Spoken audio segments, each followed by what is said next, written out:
Hey everyone, welcome to the Assumption Effect with your favorite manifestation podcast coaches, myself, Nikki and Flossie.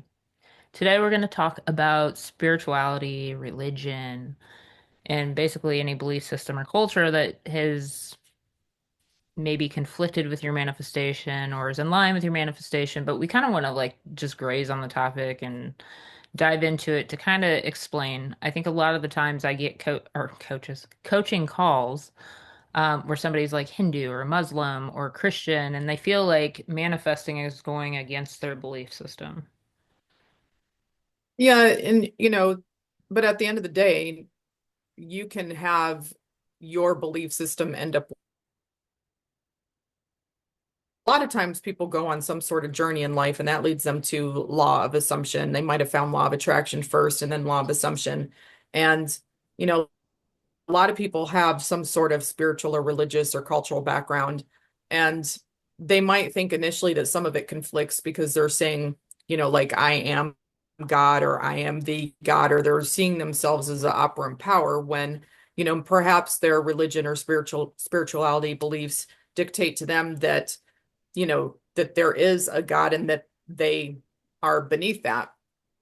And I can understand that. And so does Nikki as well. And one of the things that we tell people to do, like if that's your thought process, is instead of seeing yourself as the God, to just see it as, God working through you, and that you're able to get essentially whatever you want that way. The way I like to talk about it is just that, everybody has some God essence that is within them, and that's where they manifest from. Or some people like to refer to it as higher consciousness. And whether you like to see things as, you have God essence within you that's connected to the God, or whether you see it as you have higher consciousness within you that's connected to all the consciousness that is, or even if you like to see it as, there is the God and that God, works, through you, but that you always get what you want, you can use the philosophies that you already hold dear in order to still manifest.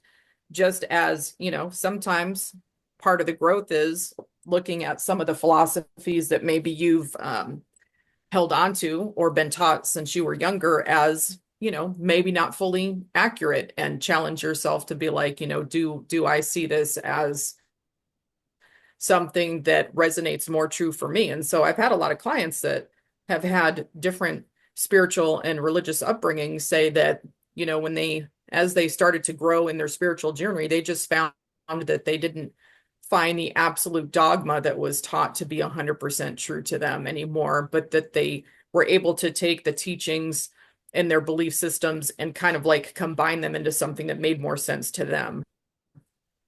Right. And, my thought on religion, now this is coming from a coach that's also self-identified as Christian over here, non-dominational, of course. But my thing is, when I manifest, it's like that I am part of God, right? So when I look at other religions, I'm not the type of Christian that's going to look at another religion and be like, oh, you're wrong. To me, it makes sense to me because that's the culture and upbringing. And it was easier for me to embrace what I learned growing up and make it my own rather than try to change my existing system to fit into some box that I just wasn't wrapping my head around. So I took the belief system that I already held and kind of manipulated it to be my own, right? That's why it's non-dominational.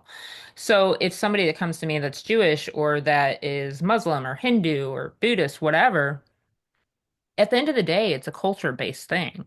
Everybody has the same idea. Everybody has the same premise. Praying would also be affirming.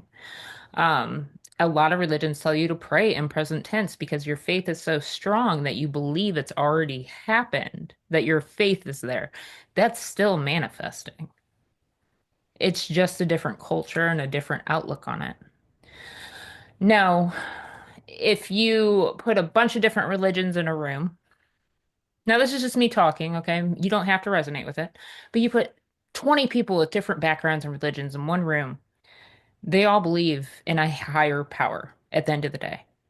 And they all believe in some greater place, some kind of that you embody some kind of soul, or I'm sorry, you have a soul. Um, and it really comes down to culture and control. And I'm not saying, oh, well, screw your religion because it's control. That's not what it is. Um, but they all have rules. That's really the only thing holding it back is different rules. So you could look at Christianity as law of attraction. Law of attraction has a shit ton of rules, rules that we don't care to limit. So your religion may have rules, and it's okay to be religious and grow out of the box and embrace manifesting as part of your religion. It doesn't all have to be, black and white. So don't feel like you're doing something wrong. I guarantee. Now, I don't know every religion out there, and I can't like quote any of it off the top of my head, but I almost guarantee that if you go to your religious scripture somewhere, the way it tells you to pray is the same way we tell you to manifest. It's all the same thing. It's just all got a different label on it. That's all it is. There's nothing demonic about it. There's nothing wrong with it. And if you're uncomfortable doing it a certain way, just switch it up. That's what I do. Well, and interestingly, um, we have this concept of something that's called a miracle. And, miracles to most people are when something that seems like improbable, impossible, not likely, happens where, someone makes a miraculous recovery, like they're expected to never be able to walk again and they're able to walk again, or they're expected to potentially not survive and they end up living or becoming revived, or they're always expected to have poor health and it seems like boom, now they're the healthiest they've ever been, or it maybe there was a bunch of money needed for something and it seemed like at the very last minute all the money came together and it's looked at as a miracle. Well, there are no miracles. Everything's a manifestation. So every time that there's ever been a miracle discussed, whether it's in the past or in the present, it literally has all been manifestation because manifestation has always existed. So all those miracles are actually manifestations. And there are some coaches who actually teach from a biblical viewpoint that their interpretation of the Bible is actually that it's talking significantly about manifestation and that it's metaphors for manifestation. So there's that aspect of it as well. Um, whatever your cultural belief, your spirituality, your religion, you can still practice manifesting or manifestation because you cannot not manifest. So whether you want to look at it as, your God is just giving you whatever that you want because you always get what you want and your God always gives it to you, no questions asked, it's working through you. Um, then you can go ahead and do that as long as you try not to see it as, God giving it to you when you deserve it or something like that, which is a lot of times more of a law of attraction type of viewpoint that there's some, entity outside of you that may or may not give you your manifestation if it when it feels like it. I wouldn't look at it from that viewpoint. I would look at it more like instead of affirming, that you're God or something like that, you can affirm like manifesting is so easy and that, I always get what I want. I mean, I have a client who literally affirms like Allah always gives me what I want, like no, at all times or something like that. Like she literally uses the actual term that she refers to her God that way, or to, whatever that they different clients have different ones that they pray to or that they look at. And that's totally fine. You can absolutely do that. Just, recognize everything actually is manifestation. And you can alter some of what you do in order to embrace your culture or your religion. Like Nikki and I talk about command letters. We work with some clients that don't want to use those. Why? Because culturally to them or spiritually to them, putting themselves in a position of power and like demanding their partner to do something does not seem, from their religion or their culture correct. So what they do instead is they maybe instead of a command letter, like write a love letter instead. So they make alterations to how they affirm what they affirm, or maybe a tool that they use so that they stay in line with what they believe at the end of the day. hmm And, sometimes people write a letter to God or pray or, there's no wrong way to do it. At the end of the day, it's about your assumption. If you assume that God is helping you to manifest, working through you, answering your prayers, or creating miracles for you, at the end of the day, it's all the same thing. It's still manifesting. You're not doing anything wrong. The only time, like for me personally, and I know Flossie does agree, is I don't like causing other people harm. I'm anti-harm. Don't wish someone dead. Don't wish them ill.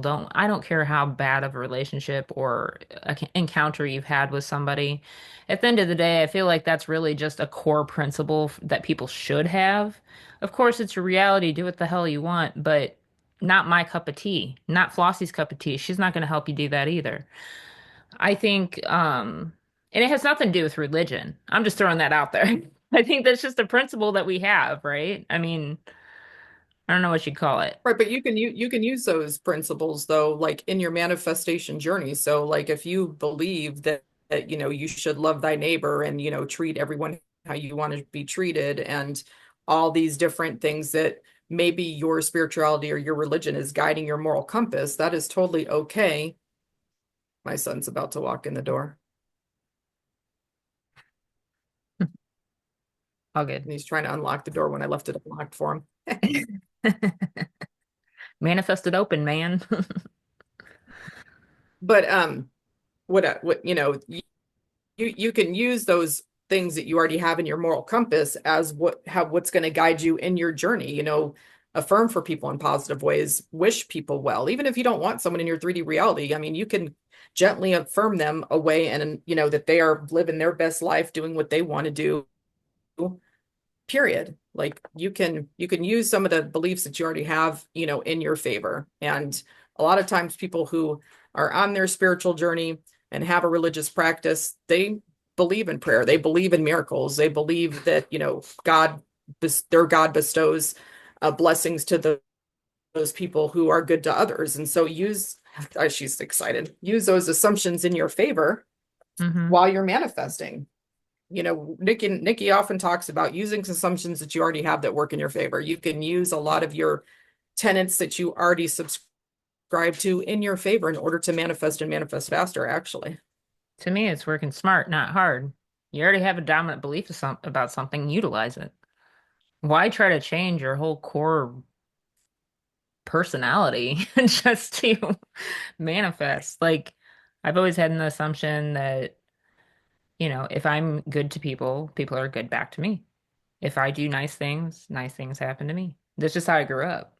I'm not going to try to alter that and be like, this is my reality and I can do whatever I want and go run naked through the woods and like everybody bow down to me. Like that sounds absolutely crazy. But what I'm saying is like I just held on to those core principles I already had. I'm not going to like alter them. But there's a lot of different ways, and it'd be too long-winded to go into how you can manifest vicariously through the logical beliefs you already hold. That's a whole nother story.